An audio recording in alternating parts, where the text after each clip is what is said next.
কিছু। এবার রান্না করার পালা। আজকে রান্না করছি কি, তাই তো মনে হচ্ছে কি? কারোর ভালো লাগবে, কারোর খারাপ লাগবে। কেউ খারাপ কমেন্ট করবে না, ঠিক আছে? যার যেটা ভালো লাগে, যার যেটা রুচি, যে যেটা খেতে পছন্দ করে। আমি অতটাও পছন্দ করি না, কিন্তু খেলে খুব একটা খারাপ লাগে না। কেউ যদি খেয়ে দেখবে একবার, বুঝতে পারবে যে কেমন লাগে। দেখো আমি কি রান্না করছি, তাই তো বুঝতে পারছো কি? এটা হচ্ছে গেঁড়ি, ঠিক আছে? গেঁড়িটা রান্না করব কিভাবে আমি অবশ্যই তোমাদেরকে দেখাবো। আমি ওটা প্রথম গেঁড়িটা ধুয়ে, ভালো করে ধুয়ে সেদ্ধ করে নিয়েছি। এবার কিভাবে ছাড়াতে হয় আমি অবশ্যই তোমাদেরকে দেখিয়ে দেবো প্রথম থেকে শেষ পর্যন্ত।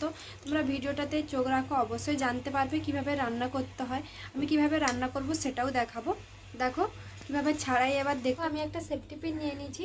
তোমরা কেউ সেফটি পিনও নিতে পারো বা কেউ সুচও নিতে পারো, যে যেটা নিয়ে ছাড়াতে পারবে, যার যেটা ছাড়ালে সুবিধা হয়।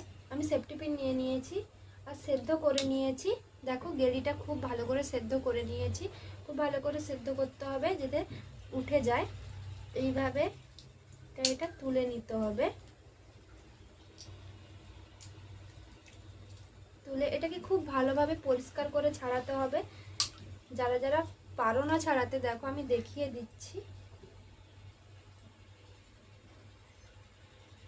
দেখো এইভাবে খুব সুন্দর ছাড়ানো হয়ে গেছে, দেখতে পাচ্ছ। দেখো খুব ভালোভাবে ছাড়িয়ে নেবে, পরিষ্কার পরিচ্ছন্ন করে দিয়ে তারপরে ধুয়ে নিতে হবে, ঠিক আছে? এইভাবে পরপর পরপর এইভাবেই ছাড়িয়ে নেবে অতগুলো। দেখো বন্ধুরা, আমি সেগুলো ধুয়ে ভালো করে ঘষে, ভালো করে ধুবে যেন এরকমভাবে সবগুলো চলে যায়, মানে কোনো যেন না আঠালো কোনো অবস্থা যেন না থাকে। দেখো খুব ভালোভাবে ধুয়েছি, তোমরা নিশ্চয়ই বুঝতে পারছো দেখে ক্যামেরাতে। এবার ভালো করে ধুয়ে ঘষে জল ঝরিয়ে রেখেছিলাম। একটু লবণ মাখিয়ে দেবে, তাহলে জলটা থাকাতেই করবে, তাহলে লবণ মাখিয়ে দিলে জলটা পড়ে যাবে সব, একটাও কোনো জল থাকবে না, পুরো শুকনো শুকনো হয়ে গেছে। দেখো তো ভালো করে রান্না করতে হবে। দেখো আমি কীভাবে রান্না করছি, এরকম যদি তোমরা রান্না করো অবশ্যই সুস্বাদু লাগবে খেতে। আর যারা খাও তারা তো বুঝতে পারবে, আর যারা খাও না তারা একবার হলেও রেসিপিটা ট্রাই করে, রান্না করে, আমার মতন করে রান্না করে খেয়ে দেখো, বুঝতে পারবে যে সত্যি অসাধারণ খেতে, অসাধারণ। আমার কড়াইটা গরম হয়ে গেছে, আমি কড়াইটা বসিয়ে দিয়েছি, আমার গরম হয়ে গেছে। দিয়ে এগুলো আমি শুকনো কড়াই, কোনো কড়াইতে কিছু দেওয়ার দরকার নেই, শুকনো কড়াইতে এটা একটু নেড়ে নেবে, ভালো করে নাড়বে। দেখো গরম হয়ে গেছে কড়াই, আমি সেই কড়াইতে ভালো করে নেড়ে নিচ্ছি লাগবে। দেখো বন্ধুরা, দেখেছো তোমরা কতগুলো গেঁড়ি নিয়েছিলাম, কিন্তু ছাড়াতে কোনটুকুনি হয়ে গেছে। ওগুলো অনেক, যখন তোমরা অনেক হয়তো পরিবারে যাদের অনেক জন, তাদের হয়তো মানে ভাবছে যে এতগুলো নিয়ে এসেছি ছাড়িয়ে দেব সবাইয়ের হয়ে যাবে, কিন্তু না, কম হয়ে যাবে, কারণ হয়ে যায়। তাই একটু বেশি করে নিয়ে এসে ছাড়াতে হবে যাতে সবার হয়ে যায়। তাই আমি শুকনো কড়াইতে ভালো করে দেখো নেড়ে নিচ্ছি। আর আমি অনেকগুলোই নিয়ে এসেছিলাম, ছাড়িয়ে সেইগুলোই নাড়ছি। দেখো ওইটুকুনি হয়ে গেছে। আর তরকারি রান্না তো দেখতে হবে না, সেই পুরো এইটুকুনি বেশি করে নেবে। সব রকমই একটু ছোট থেকে বড় থেকে যেমন পারো তেমন নিয়ে এটা কিন্তু ভালো করে সেদ্ধ করে নেবে, ছাড়িয়ে নেবে। তোমাদেরকে যেমন দেখিয়ে দিয়েছি প্রথম থেকে সেইভাবেই করবে, তবে খেতে টেস্ট লাগবে, টেস্টফুল হবে। যারা খাও না একবার আসলে ট্রাই করে দেখবে, একবার ট্রাই করে যদি খেতে পারো অবশ্যই অসাধারণ লাগবে। খেয়ে দেখো একবার। যারা খায় না তারা তো বলবে না খুব খারাপ জিনিস, খেও না, খারাপ কথা বলছে দিদি। কিন্তু যারা খাও তারা একবার আমার মতন করে ট্রাই করে দেখো, খেয়ে দেখো আমি সত্যি কথা বলছি না মিথ্যে কথা বলছি। এইভাবে গরম কড়াইতে এইভাবে নেড়ে নিতে হবে, ভালো করে নাড়বে কিন্তু। আর ধোয়ার সময়, ভালো কথা বলি, ধোয়ার সময় কিন্তু ভালো করে ধুতে হবে, না ধুলে কিন্তু খেতে খুব একটা ভালো লাগবে না। এটা রান্না করছে মানে রান্না করাটা হচ্ছে খুব পরিষ্কার পরিচ্ছন্ন করে, যত্ন করে রান্নাটা করতে হবে। আর ধুতে হবে তো খুব ভালো করে, খুব ভালো করে। যারা পরিষ্কার পরিচ্ছন্ন করে ভালো করে রান্না করবে আমার মতন করে, তাদের খেতে তো খুবই অসাধারণ লাগবে। দেখো আমার খুব ভালো করে নাড়া হয়ে গেছে। এবার আমি এটা কড়াই থেকে নামিয়ে রাখবো। আমি কড়াই থেকে একটা ঢাকাই করে ঢেলে নিলাম, খুব ভালোভাবে নেড়ে নিলাম পুরো গাটা শুকনো। এবার এটা রান্না করার জন্য আমি কড়াইটা বসিয়ে দিলাম। কড়াইটা একটু গরম হয়ে গেলে এতে একটু পরিমাণে, যে যেমনভাবে তেল খাও সে তেমনভাবে দিতে পারো। আমাদের একটু কম তেল খাওয়া হয়, তাই কিন্তু এটাতে একটু তেল দিয়ে রান্না করলে বেশি সুস্বাদু লাগবে খেতে। আমি হালকা করে একটু তেল দিয়ে দিলাম।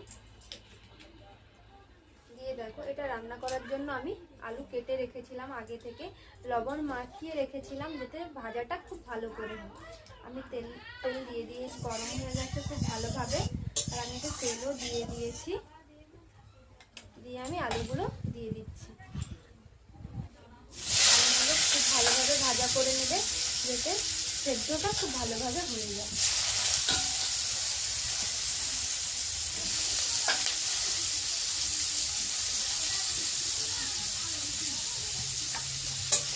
আমি তেলের কড়াইতে আলুটা দিয়ে দিলাম, দিয়ে আমি একটু নাড়ছি।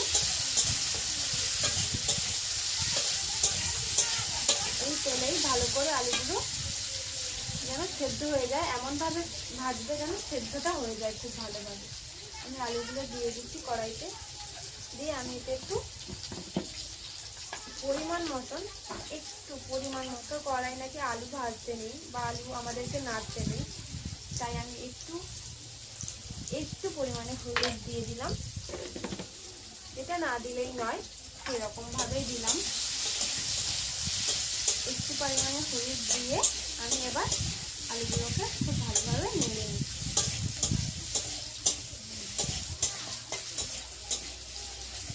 নেড়ে দেখো বন্ধুরা, আমার আলুগুলো ভাজা হয়ে গেছে। দেখো আলুগুলো কিন্তু খুব বড় বড় কাটবে না, মাপ করেই কাটবে। দেখো যেন পুরো পনির মনে হচ্ছে না, পুরো একদম পনির, কিন্তু না, আলুগুলো এরকম ভাবে কেটেছে। খুব সুন্দরভাবে আমি ভাজা করে নিলাম তেলের ওপর দিয়ে। যেগুলো আমি ভালো করে শুকনো কড়াই নেড়ে রেখেছিলাম সেইগুলো আমি এবার এর উপর দিয়ে দিচ্ছি। দিয়ে আমি আলুর সাথে একসাথে ভাজা করে নেব। একটু তেলে নেড়ে নেব।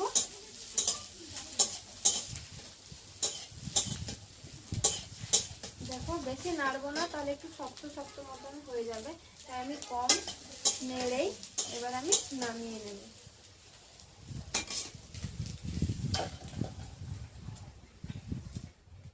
দেখো এবার আমি রান্না করার জন্য একটু পরিমাণে তেল দিয়ে দিচ্ছি। যে যেমন পরিমাণে তেল দিতে পারো, কোনো সমস্যা নেই, যে যার মতন করেই তেল দিও। যে আমি এতটা দিয়েছি বলে তোমাদেরকে এতটা দিতে হবে এরও কোনো মানে নেই। আমি প্রথম দিয়ে দিচ্ছি একটা মতন তেজপাতা, দিয়ে ভালো করে নেড়ে দিয়ে দেবে রসুন। আমি রসুন কুচি করে রেখে দিয়েছিলাম, সেটাই দিয়ে দিলাম। রসুনটা একটু ভালো করে ভাজা হয়ে এলে এর মধ্যে দিয়ে দেবে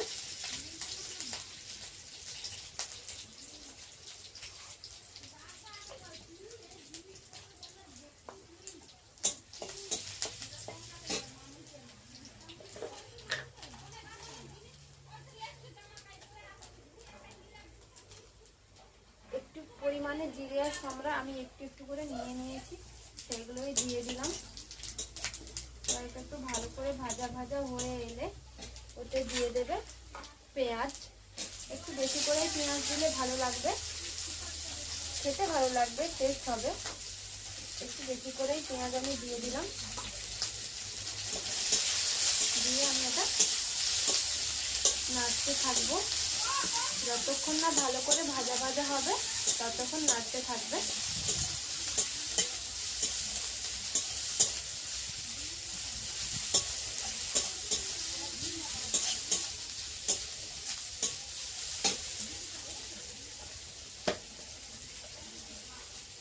ওর এই পেঁয়াজের ওপর একটু লবণ দিয়ে দেবে, তাহলে পেঁয়াজটা একটু তাড়াতাড়ি জ্বরে যাবে। তাড়াতাড়ি ভাজা ভাজা হয়ে আসবে। পেঁয়াজের উপর যদি একটু লবণ দিয়ে দাও, দেখবে পেঁয়াজটা খুব তাড়াতাড়ি ভাবেই ভাজা হয়ে যায়। দেখো আমার পেঁয়াজটা ভাজা ভাজা হয়ে এসেছে। এরপরে আমি দিয়ে দেবো আদা। আমি আদা বেটে রেখে দিয়েছিলাম, আমি দিয়ে দিলাম আদা।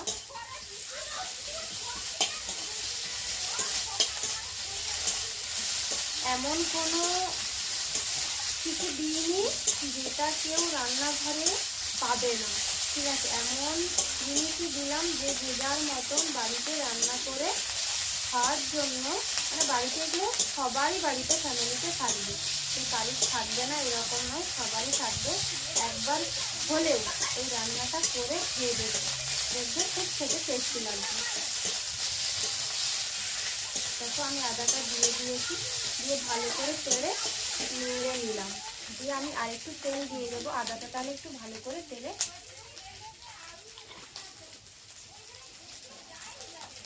আদাটা একটু ভালো করে তেলে নেড়ে নিলে কি হবে, আদাটার গন্ধ করবে।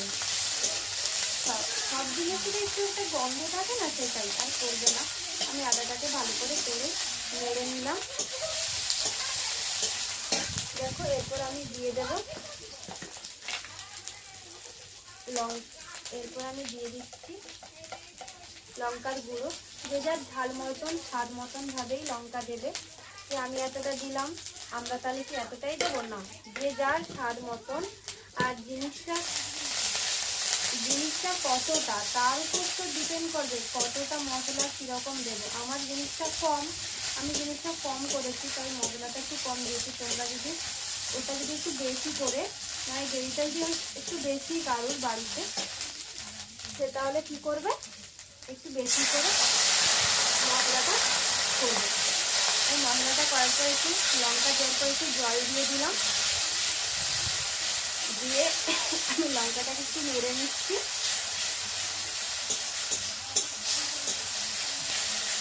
দিয়ে যতই লঙ্কা দাও কেন, জলটা দিয়ে যদি লঙ্কাটা একটু নেড়ে দেওয়া যায় তাহলে কিন্তু ঝালটা অতটা লাগে না। আমি লঙ্কাটা দেওয়ার পরে জল দিয়ে একটু লঙ্কাটাকে ভালো করে নেড়ে দিচ্ছি, এতে না ঝাল একটু লাগে। দেখো আর একটু জল দিয়ে দিচ্ছি পরিমাণ মতো, দিয়ে ভালো করে নেড়ে একটু দিয়ে দেবো আবার পরিমাণ মতন হলুদ। আমার পরিমাণ কম, তাই আমি কম করেই হলুদ দিলাম। তোমাদের যদি পরিমাণটা বেশি থাকে তাহলে তোমরা একটু বেশি করেই হলুদটা দেবে। তোমার পরিমাণটা তখন নিজেদের মতো করে দিয়ে দেবে। দেখো আমি হলুদ দিয়ে নেড়ে দিলাম। এবার আমি কুচিয়ে রেখেছিলাম ধনে পাতা, তাই আমি দুটো ধনে পাতা দিয়ে দিচ্ছি। এখন শীতের সময় সবজিতে অ্যাভেলেবেল থাকে আর ধনে পাতাটাও অ্যাভেলেবেল থাকে, তাই আমি একটু ধনে পাতা দিয়ে দিলাম, মানে স্বাদ আসার জন্য।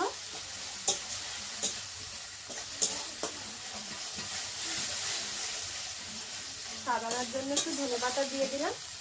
এবার ধনে পাতাটা দিয়ে মশলাটা একটু ভালোভাবে কষিয়ে নেবে।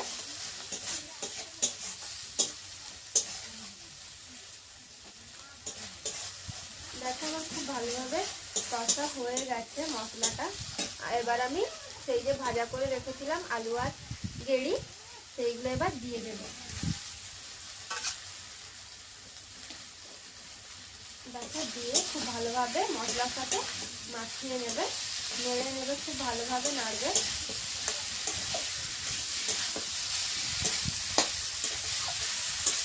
পরিমাণ মতন লবণ দেবে, যে যেমন কারোর বাড়িতে হয়তো ফ্যামিলিতে লবণ খুব কম খায়, তারা একটু কম করে দেবে। যাদের বাড়িতে লবণ একটু বেশি খায় তারা বেশি করে দেবে। যে যেমন পরিমাণ মতন খাবে তো সেইভাবেই দেবে। আমি বেশি দেবো না, আমি আগেও দিয়েছিলাম লবণ, পেঁয়াজের সঙ্গে আমি লবণ দিয়েছিলাম, তাই একটু কম করেই দিলাম, বেশি দিলাম না। আর যখন গেঁড়িটা ধুয়ে এনেছিলাম তখনও লবণ মাখিয়ে রেখেছিলাম, তাই আমি কম করেই দিলাম, বেশি দিলাম না। দেখো খুব ভালোভাবে নেড়ে নিলাম। আর লবণটা দিলে স্বাদ মতনই দেবে, বলেই তো দিলাম। দেখো নাড়া হয়ে এসেছে আমার।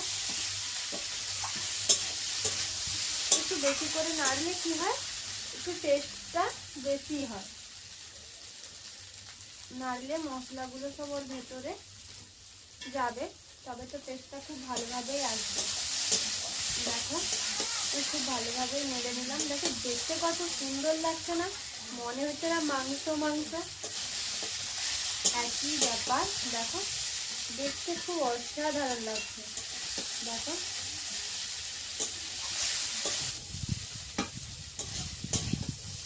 দেখো আমার নাড়া হয়ে এসেছে, খুব ভালোভাবে নাড়া হয়ে গেছে। দিয়ে আমি এতে হালকা পরিমাণে, খুব অল্প পরিমাণে জল দিয়ে দেব। দেখো আমি একটা ছোট্ট বাটি, তখন এক বাটি জল দিলাম। এটা মাখা মাখা করলেই বেশি খেতে ভালো লাগে, বেশি জল মানে বেশি রসা রাখবে না, তাহলে খেতে অতটা টেস্ট লাগবে না। একটু মাখা মাখা করবে, তবে দেখবে খেতে একটু ভালো লাগবে বেশি। দেখো আমার তরকারিটা ফুটে এসেছে, জলটা তো আমি কম দিয়েছি। আমি এর সাথে ব্যবহার করছি সানরাইজের গরম মশলা, এটা একটু দিয়ে দেবে, তবে খেতে টেস্ট লাগবে। পরিমাণ মতোই দেবে, বেশি দেবে না। আমার একটু তরকারি, তাই আমি পরিমাণ মতোই দিয়ে দিচ্ছি। একটু তরকারিটা ফুটে গেলেই দিয়ে দেবে, দিয়ে একটু ফুটিয়ে নামিয়ে নেবে। তো আমি পরিমাণ মতোই দিচ্ছি, খুব বেশি দিচ্ছি না। এটা দিয়ে চারপাশে দিয়ে ভালো করে নেড়ে দেবে। দিতে না দিতেই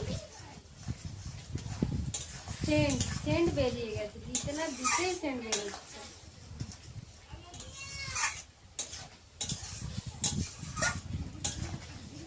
দেখো আমি দিয়ে দিয়েছি, দিয়ে আমি ভালো করে নেড়ে দিয়েছি। দিয়ে এটা একটু ফুটে গেলে, একটু বেশি করে ফুটে গেলে, নাহলে গন্ধ করবে তরকারিটা, তাই একটু ভালো করে ফুটে গেলে, দিয়ে মাখা মাখা হয়ে এলে তোমরা নামিয়ে নেবে। হয়ে গেল আমাদের গেড়ির রেসিপি। আর কেউ যদি খেতে চাও এইভাবেই বানিয়ে খাবে, তাহলে দেখবে টেস্ট লাগবে, খুব সুন্দর লাগবে, খেতে খুব ভালো লাগবে।